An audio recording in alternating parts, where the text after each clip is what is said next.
Thanks, everyone. Good afternoon. Even before the release of last night's disruptive federal court decision, we'd already, believe it or not, been planning to have a briefing of this kind on the Friday before the election, just to fill in those in the news media about late-breaking developments, litigation and otherwise.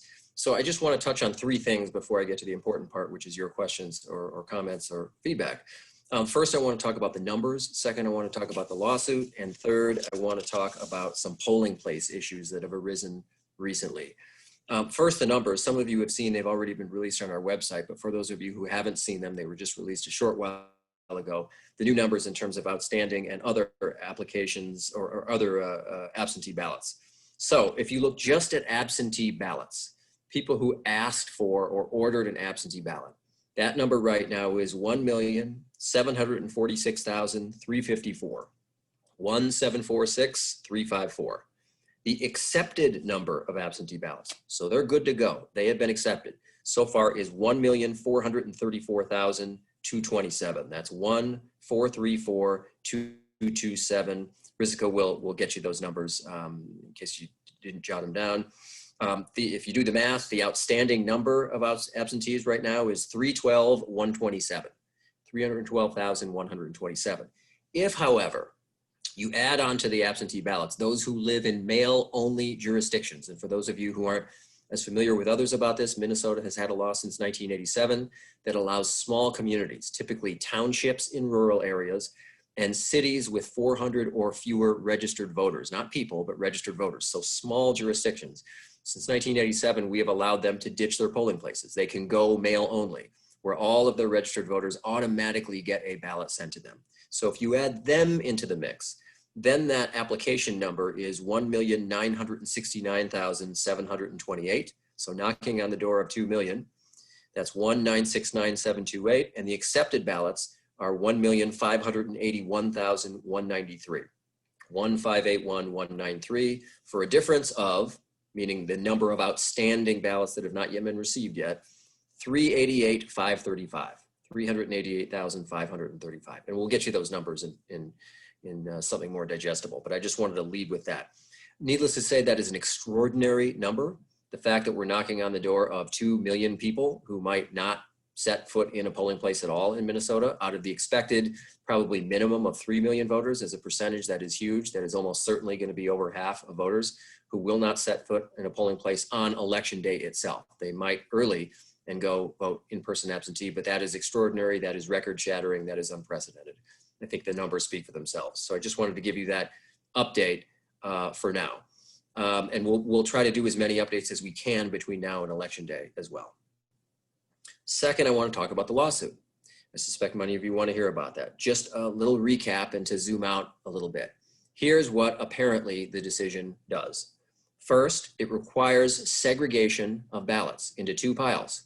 The pile that came in until 8 p.m. on election night and the pile that came in after that. As to the pile that came in after that, the court did not say that they are automatically invalidated. What the court did say was they will be in a separate pile. And a campaign, such as a campaign for president, could decide, apparently based on the numbers that we know from election day, whether to seek to invalidate that segregated pile. And the court signaled that they would have a likelihood of success on the merits. So the court at least signaled that were anyone to move a court to do that, that is, invalidate the segregated pile, that the 8th Circuit Court of Appeals, or at least 2 out of the 3 judges on this panel who heard the case, thought that they would have a likelihood of success on the merits. So that's where we are as to the segregation issue. So I want to repeat, these ballots are not automatically invalidated. Someone would have to do something. Someone would have to make a motion, would have to move a court of competent jurisdiction to do something. And then there would be presumably a fight about that, whether they're entitled to do that, particularly after the election, where we already know the totals. But that's a fight for another day. What about next steps? Well, I wish I had more news to report to you. We have been huddling on and off this morning with our attorneys at the Attorney General's office. I don't have a final word yet on whether we're going to go to the Supreme Court and seek a stay of the 8th Circuit opinion, but we will let you know one way or another as soon as we decide. Obviously, that will be sooner rather than later, a matter of the next couple of hours, almost certainly. We just couldn't get a decision made completely and finally by noon. So I really want to emphasize, as I did last night in the press availability, the next steps for voters. I can't say this enough, and I'm going to keep saying it until I'm blue in the face. The number one thing voters should know is if they have an absentee ballot in hand right now, or they ordered one and it isn't there yet and they're about to have it in hand, do not place it in the mail. It is too risky at this point. To make sure that it's counted, it would have to arrive by Tuesday to make absolutely certain that it's counted. And that at this point is just too risky. So our advice again is do not put an absentee ballot in the mail right now. Instead, voters have several options to ensure that their vote is counted in the November general election. Voters who have already put their ballot in the mail, let's say someone put their ballot in the mail yesterday before the decision came out, and they're wondering, is it going to get there in time to be counted for certain on Tuesday? To them, I say you can go to our Ballot Tracker function at mnvotes.org. The shortcut is mnvotes.org/track. And if their ballot has not yet been received, if it says it has not yet been received, then anyone is free to vote in person. You can override that in-transit vote. You can vote in person absentee today, tomorrow, Saturday, and on Monday, or you can go to your polling place on election day.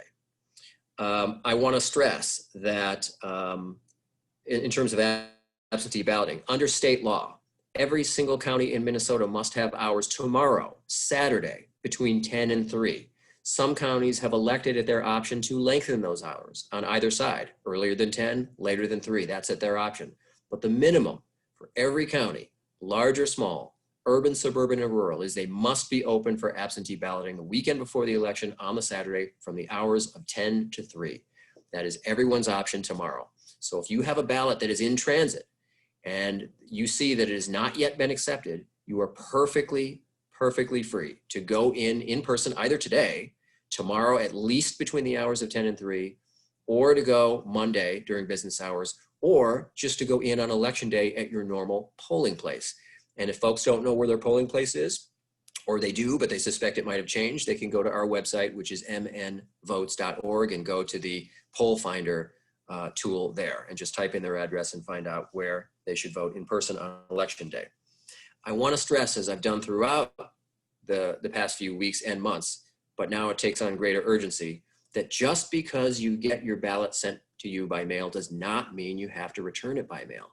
Every voter has always been free to hand deliver that ballot to the place that where it should go, which is typically a county or city elections office. And you can hand deliver that up to 3 p.m. on election day. Let me repeat that. Every voter is entitled to hand deliver their own ballot up to 3 p.m. on Tuesday, November 3rd, election day. Of course, voters can also cast their vote in person with an absentee ballot at their local election office up until the close of business on Monday. So absentee voting is everything that happens that's not on election day. So you can't absentee vote on election day. That's real in-person voting. But absentee voting can be done up until and through the close of business at your county or city through Monday, November 2nd. And then finally, of course, any voter can cast their votes in person on election day. Again, use our poll finder tool at mnvotes.org. And so that's been my particular focus for the last 16 hours or so, is reaching out, I mean, literally hand to hand, me and folks in our office and partners and allies in a nonpartisan way to get the rules of the road out to all Minnesotans. Our number one priority at this point is not nitpicking the federal decision. There will be time for that later. It's not very productive right now. Our number one focus has to be the voters of the state of Minnesota, period. There is no other focus. That's the focus. And so we have to get the rules of the road to them and make sure everyone understands how they can get their vote counted this year. And that will continue to be my focus until Tuesday night at 8 p.m. I want to talk a little bit, let me say one other word about that. We've been actively engaged with nonpartisan partners, as I mentioned, but not only that, we have had in progress a public information effort ongoing, utilizing an ad agency in the Twin Cities. They already were preparing for the possibility of an adverse result in the 8th Circuit, so they were ready to go. And as of last night, they are ready to go, and they will be redirecting those resources towards ads and other public information materials that reflect what I just discussed, the options available to voters now to make sure that they can have their ballot count for this November election. Third and finally, I just want to say a quick word about polling places. As many of you know, there have been a couple issues in the last week or two that have caused questions to arise about the setup or the logistics of polling places. One recent story was that a police union leader in Minneapolis, at the behest of one of the presidential campaigns, had asked retired police officers to be poll watchers or poll challengers. And I've been asked for a reaction on that. And I simply see it as an opportunity to reiterate what the laws are and what the rules are in Minnesota. So I don't know whether whoever designed that call to action had really looked too deeply into the law. Anyone can exhort anyone else to be a poll challenger, but the political parties, not campaigns, are the gatekeepers.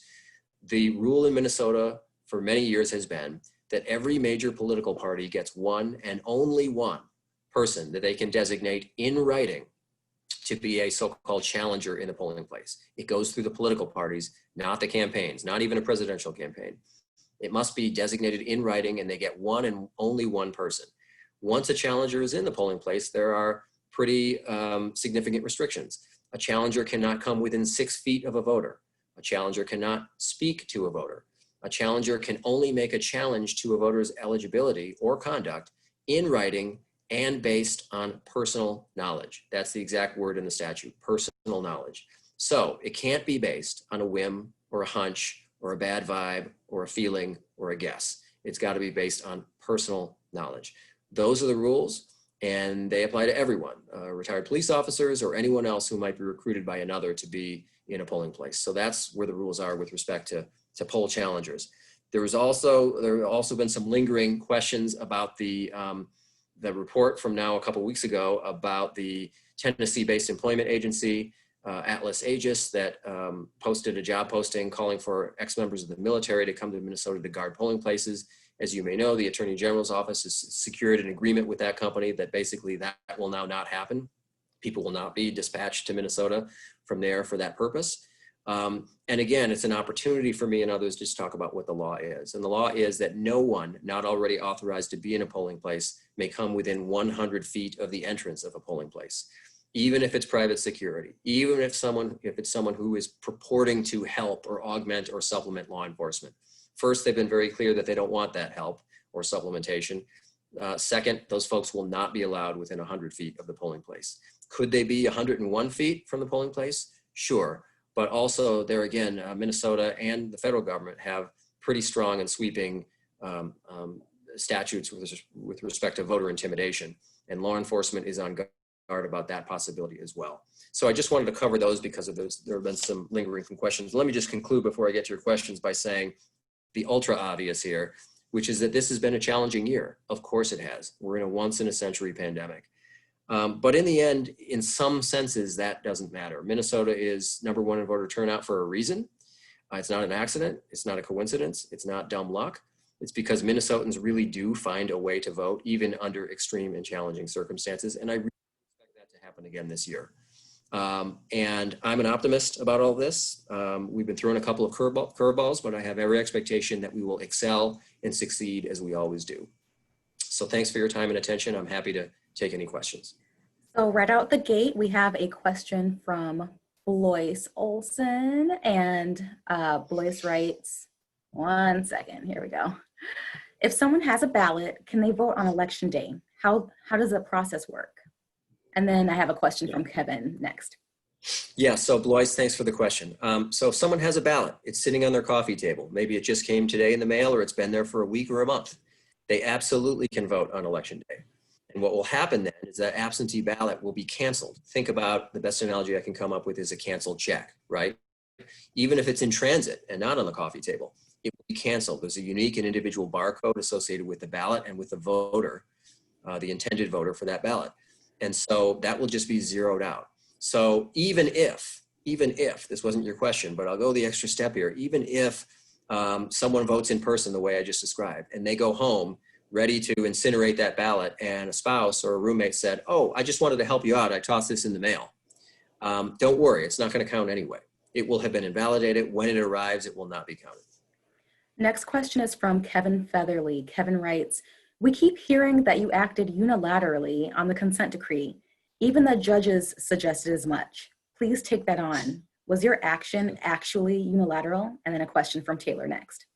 Well, okay. As I said, I hesitate to get into the merits of the lawsuit. No, it wasn't unilateral.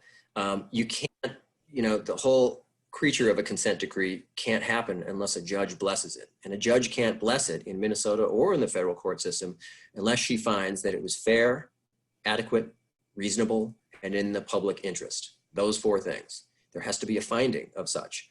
And there were knockdown, drag out arguments in court, in Ramsey County District Court, and a lengthy court order in which the court found that it was fair, adequate, reasonable, and in the public interest. So it was anything but unilateral. It was a finding by a court of competent jurisdiction that did the analysis that it needed to do, that it met all those standards. So our next question is going to be Taylor from CNN. Taylor, if you'd like to unmute and ask your question.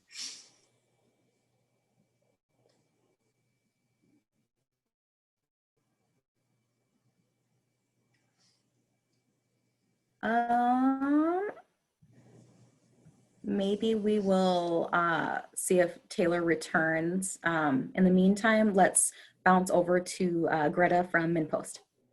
Hi, Secretary. You had said yesterday that it was your understanding that this only applies to votes in the presidential election. So if I'm a voter and my ballot gets in the day after Election Day, what does that mean for my votes for Congress and state Senate and county commission and all those other races? Yeah, great question. And truth be told, that's something that we have discussed internally and with our lawyers a lot. I think the decision, whether you agree with it or disagree with it, could have been clearer. So our best interpretation here is that right now, it only applies to the presidential contest. But what the court signaled was that a party representing another candidate in another kind of race, in particularly a federal race, could seek to invalidate and might have a good chance on the merits to invalidate that segregated pile of ballots that comes in after 8 p.m. So this particular dispute revolved only around the presidential contest.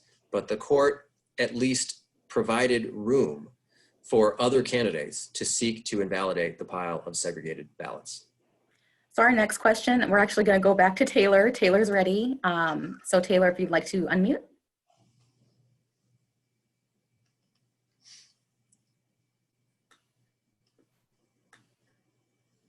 If you're talking, we can't hear you.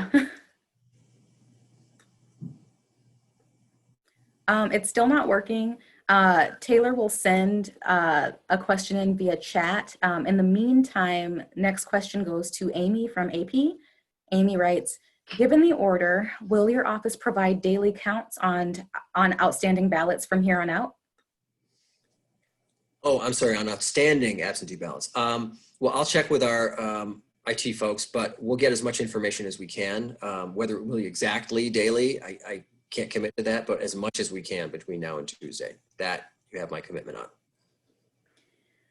Okay, our next question is in the chat box. From what I heard in news about two recent U.S. Supreme Court decisions, state election laws have precedence. Does an appeal court decision run counter to those two Supreme Court rulings? This is from Steve Scher, Minneapolis Labor Review. Well, here's where I think I need to hold my tongue. That has to do with some arguments that could potentially be made in any further proceedings, and I probably just shouldn't weigh in on those legal merits. You're not wrong to raise that question. Okay, our next question goes to Peter Callahan, MinPost. Are there options for review of the case within the Eighth Circuit? Within the Eighth Circuit, yes, there would be. I mean, just potentially you could petition the entire Eighth Circuit, all of them, not just a three-judge panel, to review the panel's decision. That is one option, yes, within the Eighth Circuit. Next question from Justine. Justine writes, why is it 3 p.m. for absentee ballots, but 8 p.m. for mail precinct ballots returned on Election Day? The looks like Nobles County couldn't answer that. That's a great question. The statute's been that way for a long time. That's a question that the legislature should probably revisit. Our next question is from Taylor at CNN. Taylor writes, have you had a conversation with the Postal Service on seeing how their delivery rates are doing right now, or will you rely on people going in person? Well, yeah, we have had ongoing discussions with the Minnesota Postal Service folks. And let me just say, and I always try to, I really do make a distinction between the higher ups in Washington, D.C., some of whom made decisions this summer that had downstream effects on postal times. I make a distinction between them and the folks that we have been dealing with in Minnesota, by the way, not just on the elections front, in the other areas of our office as well, business services, the Safe at Home program. And I am really impressed with the folks in Minnesota. The leadership in Minnesota is good, responsive, creative, and we have a lot of confidence in them. So yeah, we've been having ongoing conversations with them. Yes. Okay, next question from Brent Kendall, Wall Street Journal.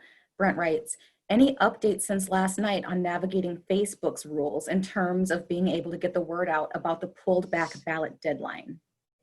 No updates since last night. Okay, next question from Kevin Featherly. Have you heard from the interveners on the possibility of their taking the case to the Supreme Court? That's one of the things that we're waiting on, the decision by the interveners about whether they're going to go that next step. So next, not heard definitively. Okay. Next question from Scott. If a voter was relying on absentee voting and for whatever reason is unable to vote in person or have someone else hand deliver the ballot by the deadline, what options do they have? So a person can't physically hand deliver, can't show up in person by absentee or on election day, and can't find someone to deliver the ballot. That's a terrible situation. One other possibility I should mention, we really haven't yet, is it is certainly possible for someone to send expedited mail, basically a FedEx package or the like. Now, you hate to have people resort to that. That is, in effect, some would say that is in effect a poll tax. But if someone were to today FedEx or overnight mail that ballot in, that presumably would be okay. So that would be an option in this hypothetical available to that person or any person.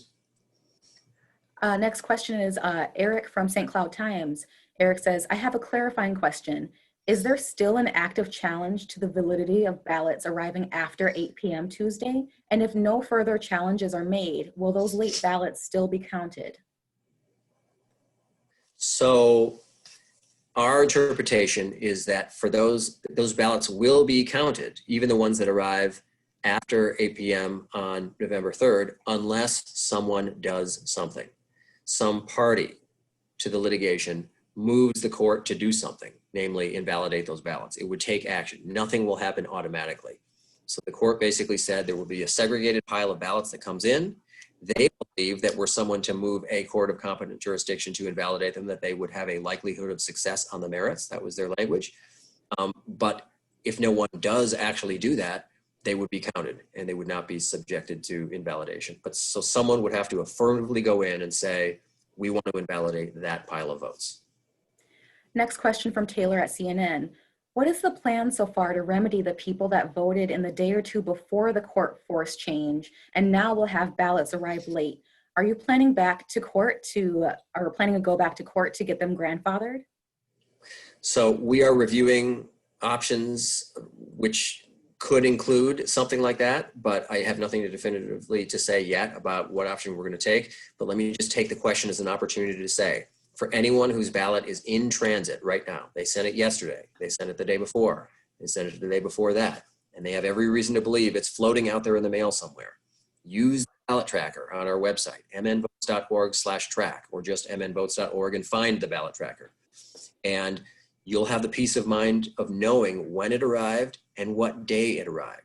But if, as Tuesday approaches, you don't see it having arrived and been counted and accepted, if you don't see it, you are perfectly fine to override that vote by showing up in person, either today until 5 p.m., tomorrow at least between the hours of 10 and 3 on a Saturday if you're county or city, Monday all day during business hours, or you're free to override that same in-transit ballot on Tuesday on election day in your polling place. So I want to repeat, for those who just mailed it, they don't know where it is, it hasn't arrived yet.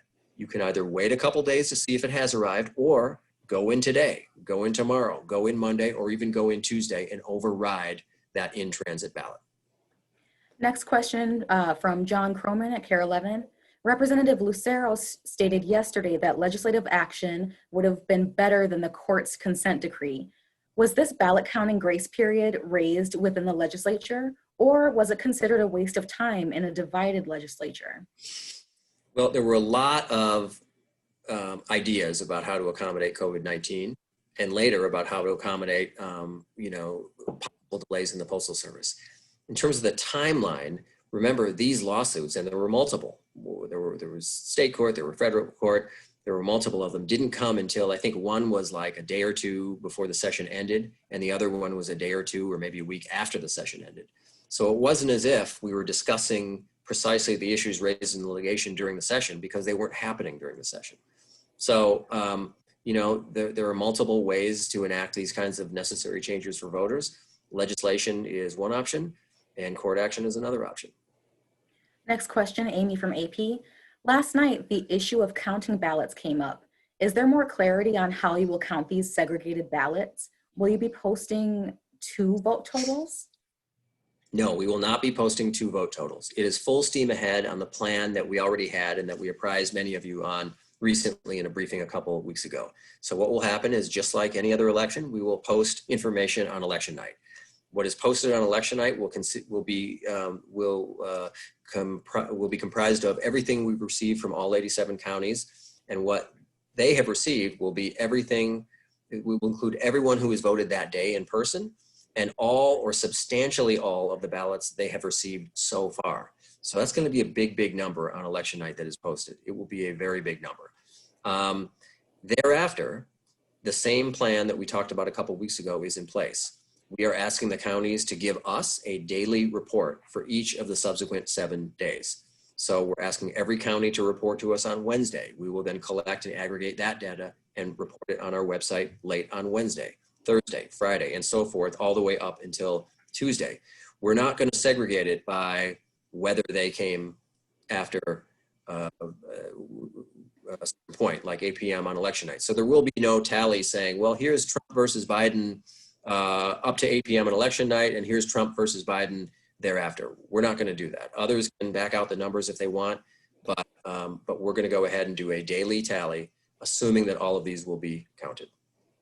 Next question from Taylor at CNN. Taylor writes, I know it's hard to predict, but when will we know or have an idea on how many ballots will come in by election day? Oh, yeah, that's a tough one. That really is tough. It depends on a lot of factors, where people live within Minnesota. It depends on everyone's tolerance for risk, right? I mean, how soon or people in advance of election day mailed their ballot. That's really a tough one to say. And we're in uncharted waters to some extent this year because of the sheer scope, the size, the volume of absentee ballots, unlike anything we've seen before. So we don't have a lot to go on. All I can say is human nature being what it is and Minnesota history being what it is, a huge percentage come in the final 2 or 3 days. That's what this number that we talked about, the several 100,000, the delta, the distance between those who've already applied for an absentee ballot and those that have already gotten in, that's going to shrink, I predict, pretty considerably in the next few days, because historically, even at lower numbers, the rate of those quickens as the election approaches. Next question from Pat at Star Tribune. If someone has mailed a completed ballot that has not yet arrived, should they notify election judges of that fact when they go to vote in person? Yeah, that certainly doesn't hurt. Just to say, hey, my absentee ballot is on its way in. I want you to know it hasn't been received yet. I'm here to vote. It certainly doesn't hurt. But don't worry, again, you're not doing anything wrong. If you go in there and then you vote, and then the next day on Wednesday, the absentee ballot that you mailed 5 days ago comes in, that's okay. You haven't done anything wrong or bad. That will just then be invalidated. They'll know that you voted in person and not to count the after arriving absentee ballot. Next question from Tony Webster, Minnesota Reformer. How does the 8th Circuit ruling impact overseas military voters? Well, in Minnesota, that's a great question. In Minnesota, the same rules apply to overseas and military voters. Namely, they don't have a different deadline for getting their ballots in than other voters do. So when the rule was it's got to be in by election day, that was the rule for them. When the rule was pursuant to the consent decree that they have a week afterwards to get it in, that was the rule for them. There are states where they have a different rule, but that's not the case in Minnesota. Next question, just a clarifying question from Taylor at CNN on Amy from AP's question. So all ballots received so far, that would be at that 8 p.m. Election night cutoff, correct? Yes. Next question from Greta at MinPost. Any sense of how many votes came in the 2-day grace period after the August primary? No, we could get you that number. Yeah, that's knowable. After the I'm sorry, during the 2-day grace period or after? Within the 2-day Within, grace okay. period. Yeah, I just don't recall it, but we can get you that number for sure. I'll email you, Greta. Next question from Kevin Featherly. How big a logistical challenge would it be to count votes for all the down ballot races for 7 days after Election Day, but presidential votes that arrive by November 3rd? Is that a likely scenario? No, I don't think it's a likely scenario, Kevin. I think we're just going to count everything.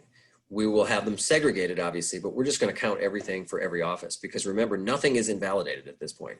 The court has merely signaled that as to that segregated pile of ballots, they believe that someone who would move to invalidate them would have a good chance of success on the merits. So it was a strong signal that they believe that particular presidential campaign in particular would be successful in that motion, but nothing at this point, nothing has been invalidated. We're going to count every single ballot. Next question from John Croman, Care 11. Do the ballot scanners track time the ballot was scanned so you can easily deduct those votes from the totals in a worst case scenario? Or would the segregated ballots need to be run through the scanners again in order to come up with the numbers of votes to remove? I am going to kick that one over, if he's on, to David Maeda, who is practiced in the arts of frontline elections administration, and he can talk about the machines and their capabilities.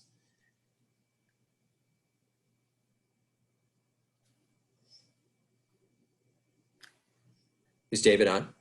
I don't know if he's available. John, I will track that answer down and we'll connect with you after.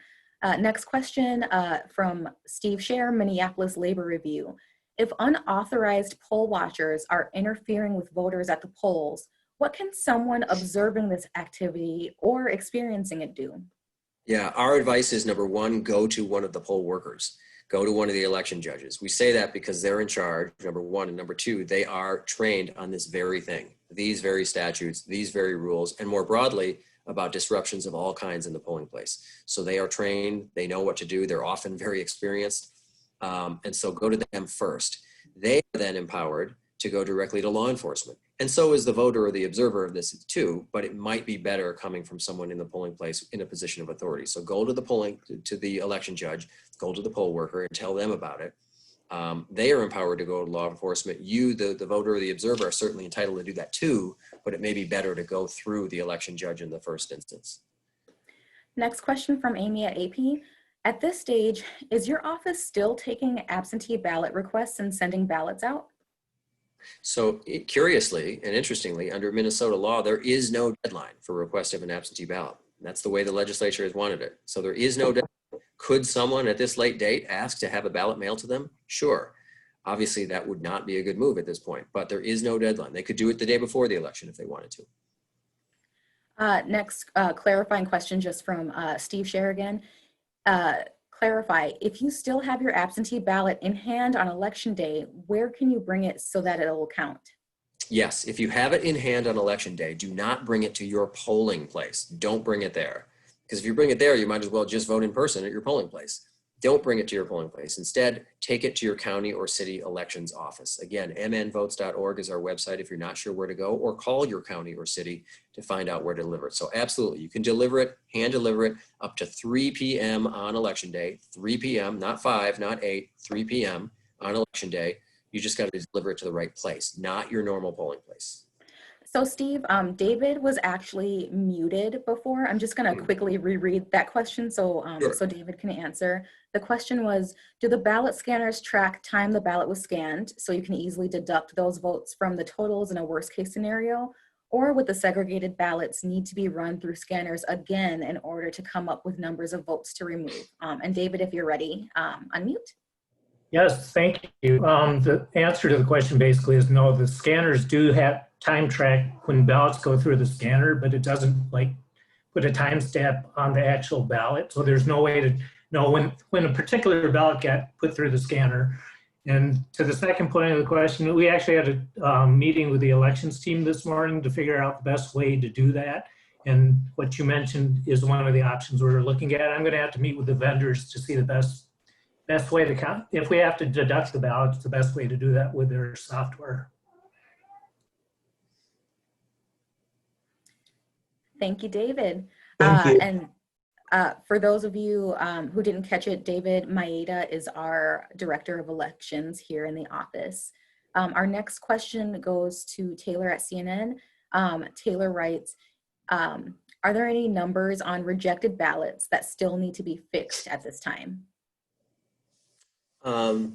David, could you shed some light on that? I actually just looked at the numbers and total number of rejected ballots right now is 14,700, but keep in mind that number includes people that may have remedied their ballot. So there's no way to track how many people still need to get a rejected ballot corrected. So no, I don't have that exact number. And just to put an exclamation point on that, and it's something that David and I talk about a lot, when you see I can't speak for other states, but in Minnesota, numbers about rejected absentee ballots, those aren't the number of voters, they're the number of ballots. And historically, a large majority of them are able to cure, basically do it right the second time, get a do-over. So it isn't a number that represents the number of people whose votes never counted because they did something wrong. It's a number of ballots sent in, most of which were subsequently corrected or cured. So one more question from Tanner at WDAY. Tanner writes, since state races aren't the main impact here, just the presidential election, does that mean the state race votes, like state Congress, will count regardless? Well, that's a great question. I have to be careful about reading, I guess, over-reading into the 8th Circuit decision. What they said is that they are only addressing the presidential election, and that a court of competent jurisdiction could order the segregated pile to be invalidated, certainly by a plaintiff in the particular lawsuit. But the same logic, the same reasoning of the decision could, it seems to us, be used to apply to some, maybe all, but certainly some other offices, maybe other federal offices, for example. But I will be honest, the full extent and reach of the 8th Circuit's rationale here is, as of this point, not clear to me or to us. Next question from Kevin Featherly. Kevin writes, you mentioned that things might go as planned if there are no challenges. Realistically, is there much chance that this election won't turn into a full employment program for attorneys? You know, Kevin, I just don't know. We have gamed out a lot of litigation scenarios even before this. So, I mean, a lot, candidly, just depends on the margins, right? I mean, nationally and in Minnesota, whether it's worth the while of any set of lawyers or any particular entity or political party or candidate to go to the courts. It really depends on the margins, so it's so hard to say. Next question from Taylor at CNN. Do you have any updated numbers on overall voter registration numbers? Currently, the website only lists until October 1. I'll kick it over to David. David, have you looked at the latest voter reg numbers? I have not, but keep in mind, pre-registration for the election was closed 20 days before the election, and I don't off the top of my head know what 20 days was. So people cannot continue to register at this point, and if they want to vote for the November 3rd election, they'll have to election day register. So I have not run anything since the beginning of October. Thank you, David. So we have caught up with our chat.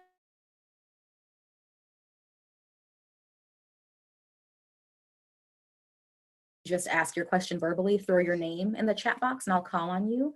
I also just want to flag our Deputy Secretary, Jake Spano, has a comment about the Facebook question. Jake, if you would like to speak to that now, please unmute. Good afternoon, everybody. I heard that there was a question asked earlier about Facebook and kind of what was going on with them. I just wanted to follow up on that we have been in touch with them. They have not agreed to waive the sort of blackout window of time on ads, but we are talking to them about running new information in what they call their voter information center, and also talking to them about blasting out a top of feed message that would go to everyone in Minnesota about the change. So those are conversations that we're having right now with them. So I just wanted to follow up on that. Thank you, Jake. Seeing no other questions, we do have to wrap up a little bit. As you know, lots of moving parts, but again, I am going to include my contact information in the chat box quickly. So feel free to reach out to me directly, and I'm happy to track down answers, set up interviews, etc. And Secretary Simon, if you have any last words. Well, the only thing I want to say is what I've said before, I guess, which is that we just got to focus on the voters right now. It's very easy to get caught up in disappointments or frustrations or recriminations or whatever. We don't have time for that. We have to focus over the next 4 days on the voters and making sure every single last legally cast ballot counts, period. That's it. That's the mission. Well said. Thank you everyone for being here. The recording will hopefully be available within the next hour, and I will send that out. If you want the recording, send me an email and I'll get the link back to you. Thank you. Thanks all.